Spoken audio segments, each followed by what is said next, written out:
उससे आपका पूरा कॉन्स्टिलेशन बना है। तो हमारा जीवन, हम जो खुद एज अ प्रजाति जहां पर आए हैं, ये पूरी तरह ये खत्म हो जाएगा, क्या नई धरती पर इंसान जाके बस पाएंगे? क्या इंसान यहां इस धरती पर भी कहीं से आकर बसे हैं? ये भी बड़ी बात यहां पर पैदा होती है। डॉक्टर मार्तंड झा हमारे साथ कंट्रीब्यूटिंग एडिटर के तौर पर इस वक्त जुड़ गए हैं। बहुत स्वागत है आपका इस हमारे साथ जुड़ने के लिए आपने एनालिसिस के साथ। डॉक्टर मार्तंड, क्या वाकई हैबिटेबल जोन में मिलना इस बात की गारंटी होता है कि हम कहीं और जाकर बस सकते हैं, जी सकते हैं? और दूसरी बात ये, अगर ये हमारे सोलर सिस्टम से बाहर है, तो अगर मैं गलत नहीं हूं तो वॉयेजर 1 को ही सोलर सिस्टम पार करने में 35 साल लग गए थे। तो क्या ये इतनी दूर है कि वहां तक जाना भी एक बड़ी बात होगी? डिटेल्ड एनालिसिस आपका। जी, मेरा ये बहुत ही पसंदीदा विषय है। मनुष्य जाति ने हमेशा सोचा है कि वो धरती से बाहर जाके अपना जीवन यापन करे। लेकिन हम एक स्पेस में कहते हैं एक terminology that we are primarily earth bound species. इसका मतलब ये है कि हम जिस तरीके से बने हैं, वो इस पृथ्वी के लिए बने हैं, इस धरती के लिए बने हैं। किसी और ग्रह के लिए हमारा शरीर बना ही नहीं हुआ है। हम वैज्ञानिक खोज के लिए दूसरे ग्रहों पर जा सकते हैं, जाते भी हैं, लेकिन इसका मतलब ये नहीं है कि कोई दूसरे ग्रह पर हम जी लेंगे। जहां तक मुझे लगता है, मानव जाति अभी वहां तक नहीं पहुंची है कि बिना अरबों खरबों रुपया उसमें फूके आप वहां जी पाए। ये मेरा एक पर्सनल टेक है इस चीज पर। आप मार्स पर चले जाइए, मंगल पर चले जाइए, हम जा क्यों रहे हैं, पहले इसका एनालिसिस करना होगा। मेरे विचार में इसके दो एनालिसिस हैं। पहला तो ये साइंटिफिक इसका एनालिसिस है। उसका मतलब ये कि बाहर के प्लैनेट्स पे अगर कोई धातु मिल रहा है, कुछ ऐसी चीज मिल रही है जिससे मानव जाति का विकास हो सके, तो ये बहुत बड़ी बात होगी। और इसी के लिए सबसे ज्यादा पैसा लगाया जाता है। ऐसी कोई चीज हमें मिल जाए जिसका उपकरण के तौर पर धरती पर प्रयोग किया जा सके। दूसरा ये मानसिक कुतूहल। मैं तो स्पेस एक्सप्लोरेशन को एक मानसिक कुतूहल की ही जद्दोजहद मानता हूं। दोनों चीजें जब एक साथ कंबाइंड होती हैं, तब स्पेस प्रोग्राम या जो स्पेस पॉलिसी है, उसको आप एक पूरी अच्छी नजरिए से देखते हैं। मैंने अपना पूरा पीएचडी और एमफिल स्पेस पर लिखा था, और उस पर मैंने बहुत सारे साइंटिस्ट से बात की। जिनसे मैंने बात की, उनका प्राइमरीली यही कहना था कि हम लोग इतना पैसा जो खर्च करते हैं स्पेस में जाने के लिए, पहले उसका असेसमेंट जरूरी है। असेसमेंट क्यों जरूरी है? वो इसलिए कि क्या वहां बाहर जाकर, क्या सिर्फ हम एक तरह का, जिसको पॉपुलर चालू भाषा में हिंदी में कहा जाता है ना, टशन दिखाने के लिए, टशन दिखाने वाला मामला बिल्कुल नहीं है। अगर आप खरबों डॉलर्स खर्च करके आउटर स्पेस में जा रहे हैं, तो वहां से लेके क्या आ रहे हैं? ये मेरा एक एनालिसिस है। बाकी आप अगला सवाल पूछ सकते हैं। नहीं, वाकई वाकई आपने बड़ा और दायरा दे दिया इस चीज को। लेकिन अगर नई धरती ये मिल गई है और वो हैबिटेबल जोन में है, यानी वहां पानी उस फॉर्म में है, पानी है तो जाहिर सी बात है H2O उसको हम बोलेंगे, यानी ऑक्सीजन भी वहां पर सस्टेन कर रही है, हाइड्रोजन और कार्बन डाइऑक्साइड भी वहां पर मिलेगी, कई चीजें बहुत सारी हैं। तो फिर यही चीजें तो हमें इस धरती पर जरूरी होती हैं। ये भी अगर वहां मिल रही हैं उसी एनवायरमेंट में, तो क्यों नहीं रह पाएगा ये शरीर एक बार वहां पहुंच जाए तो? सवाल अच्छा है। मैं इसका दो तरह से जवाब देना चाहता हूं। पहला तो ये कि हम लोग जो आज बने हैं, जहां तक पहुंचे हैं, जिसकी यात्रा एंथ्रोपोलॉजी की एक यात्रा कही जा सकती है, मानव का विकास, मानव जाति जहां तक आज पहुंच पाई है, वो पीढ़ी दर पीढ़ी, साल दर साल, दशक दर दशक, फिर सेंचुरी दर सेंचुरी, आज हम वहां खड़े हैं एक बहुत बड़ी यात्रा के बाद। आपका सवाल है कि अगर सिर्फ H2O मिल रहा है तो हम वहां क्यों नहीं रह सकते हैं? सिर्फ H2O मिलना भर मेरे विचार में काफी नहीं है। क्या हम लोग जो आज जी रहे हैं सिर्फ H2O की बदौलत जी रहे हैं? और कुछ नहीं चाहिए हमें? अगर हम एक सस्टेनेबल हैबिटेट की बात करते हैं, तो सिर्फ पानी के अंश मिल जाना काफी भर नहीं है। ये मेरा एनालिसिस है। सिर्फ पानी के अंश मिल जाना ही काफ़ी नहीं है, ये आपका एनालिसिस है, क्योंकि जीने के लिए और भी चीज़ों की ज़रूरत है। लेकिन डॉक्टर मार्तंड झा, ये जी, क्या दरवाजे नहीं खोलता है? अगर हम कुछ दिन पहले ही जिक्र कर रहे थे कि ये सोलर सिस्टम 1 अरब साल बाद खत्म हो जाएगा, हालांकि 100 करोड़ साल का वक्त है, मानव के हिसाब से बहुत बड़ा वक्त है। और तब तक और खोज होंगी। शायद एवियोनिक्स इतना आगे बढ़ जाए कि हम स्पीड को भी बहुत ज्यादा एक्सेलरेट कर सकें, आगे ले जा सकें। लेकिन बात यह है कि क्या हम इस धरती पर ही पैदा हुए या हम भी यहां पर कहीं और से आकर यहां पर सस्टेन हुए हैं, ये भी तो अभी पूरी तरीके से प्रूव नहीं हुआ है। मैंने सुना है कि रिसर्च इस बात की भी हो रही है कि ह्यूमन स्पीसी इस धरती पर भी कहीं और से तो नहीं आई है। देखिए, मैं फिर वही कहूंगा, इसका एक फिलोसफिकल क्वेश्चन है कि हम लोग जो हैं, हम लोग जो जिंदगी जी रहे हैं, बार बार ये सोचते हैं क्या ये काफी है, क्या इससे आगे कुछ निकला जा सकता है। हम अमीर से अमीर हो जाएं, कितना ही पैसा कमा लें, फिर भी हमें लगता है कि कुछ रह गया है, कुछ कसर रह गई है, और उस कसर को पूरा करने के लिए साइंटिफिक एडवांसमेंट्स में हमारी रुचि, और हमारे जो फोर फादर्स रहे हैं उनकी रुचि हमेशा स्पेस में इसी वजह से रही थी कि देखिए, मैं एक पॉइंट बोलना भूल गया था, मैं बीच में अपनी बात को खुद ही काट रहा हूं, जी। और ये बोलना चाहता हूं कि स्पेस में जाना और वहां पा लेना कि मान लीजिए कोई दूसरी स्पीसीज हो, ये अपने आप में बहुत बड़ा खतरा भी तो हो सकता है। हम ये सोच रहे हैं कि हमने एक H2O पा लिया है किसी खोज में, किसी रिसर्च में, लेकिन अकेला होना पूरे ब्रह्मांड में और किसी और प्रजाति के साथ होना, दोनों ही खतरे की निशानी, अकेला दोनों होना ही या खतरे की किसी और निशानी। के साथ होना खतरे की निशानी है। लेकिन ये सोच जी। और ये निष्कर्ष निकालना, ये कितना बड़ा स्टेप है। जाहिर सी बात है साइंटिस्ट अब यहीं पर नहीं रुकने वाले, वो इसके आगे भी जाएंगे, डाटाज और एनालाइज करेंगे। शायद आगे आने वाले दिनों में और बेहतर टेलीस्कोप हो, या और बेहतर हमारे पास इक्विपमेंट हो, या और बेहतर स्पेसक्राफ्ट हो जिनसे हम और आगे जाकर इस तरह की रिसर्च कर सकें। तो ये तो अब एक दरवाजा, एक विंडो ओपन हुई है, ये तो एंडलेस है, कहीं भी ले जा सकती है। देखिए, ब्रह्मांड तो अपने आप में मानव जाति के लिए एक विंडो है। एक फिजिक्स का अगर आप इतिहास देखें तो आप पाएंगे बिग बैंग थ्योरी में क्या हुआ था। जो, अगर आपको याद हो, वो जमाना जब हम ब्लैक एंड व्हाइट टेलीविजन में डिस्टर्ब स्क्रीन देखते थे, जिसमें सफेद स्क्रीन पर काले डॉट्स आते थे।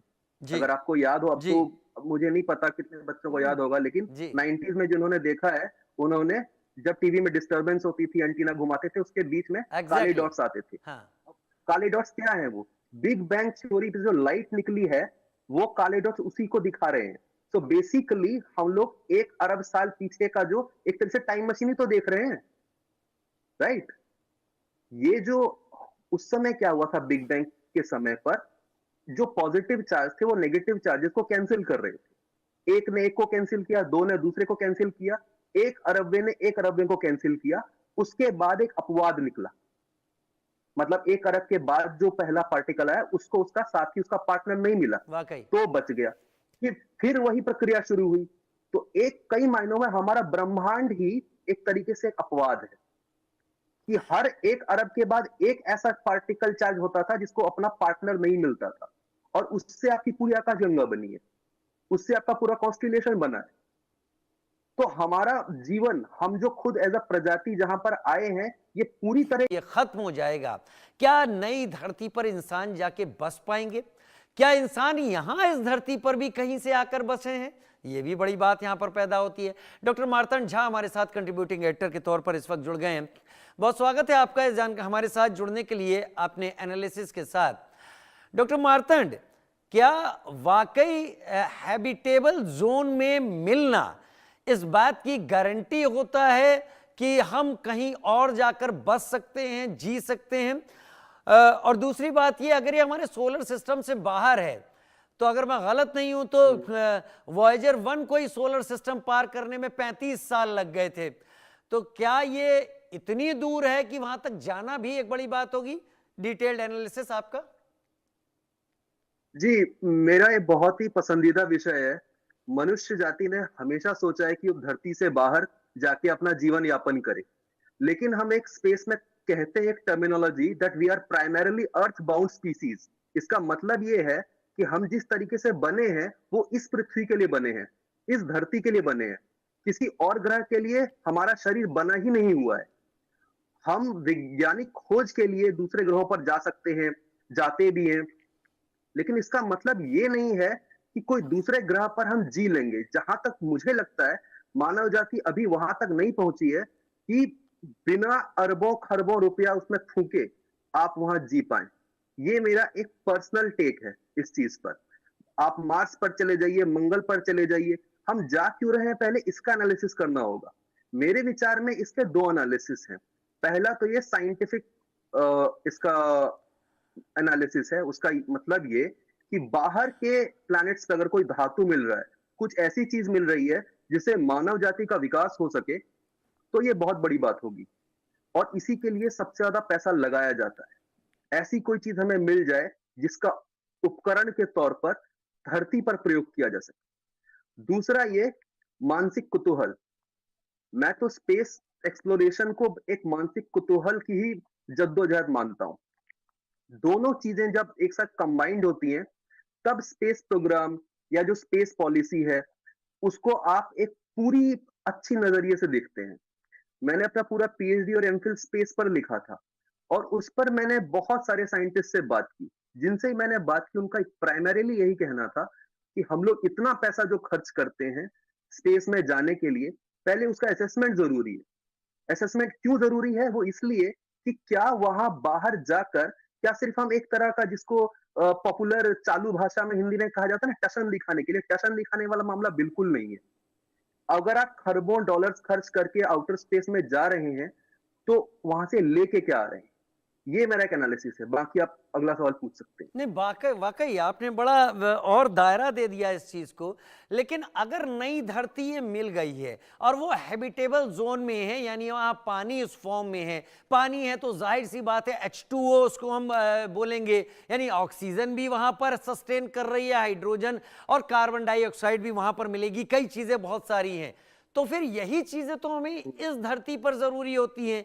ये भी अगर वहाँ मिल रही हैं उसी एनवायरनमेंट में, तो क्यों नहीं रह पाएगा ये शरीर एक बार वहां पहुंच जाए तो? सवाल अच्छा है। मैं इसका दो तरह से जवाब देना चाहता हूँ। पहला तो ये कि हम लोग जो आज बने हैं, जहां तक पहुंचे हैं, जिसकी यात्रा एंथ्रोपोलॉजी की एक यात्रा कही जा सकती है, मानव का विकास, मानव जाति जहां तक आज पहुंच पाई है, वो पीढ़ी दर पीढ़ी, साल दर साल, दशक दर दशक, फिर सेंचुरी दर सेंचुरी, आज हम वहां खड़े हैं एक बहुत बड़ी यात्रा के बाद।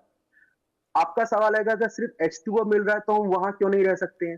सिर्फ H2O मिलना भर मेरे विचार में काफी नहीं है। क्या हम लोग जो आज जी रहे हैं सिर्फ H2O की बदौलत जी रहे हैं और कुछ नहीं चाहिए हमें? अगर हम एक सस्टेनेबल हैबिटेट की बात करते हैं, तो सिर्फ पानी के अंश मिल जाना काफी भर नहीं है। ये मेरा एनालिसिस है। सिर्फ पानी के अंश मिल जाना ही काफ़ी नहीं है, ये आपका एनालिसिस है, क्योंकि जीने के लिए और भी चीज़ों की ज़रूरत है।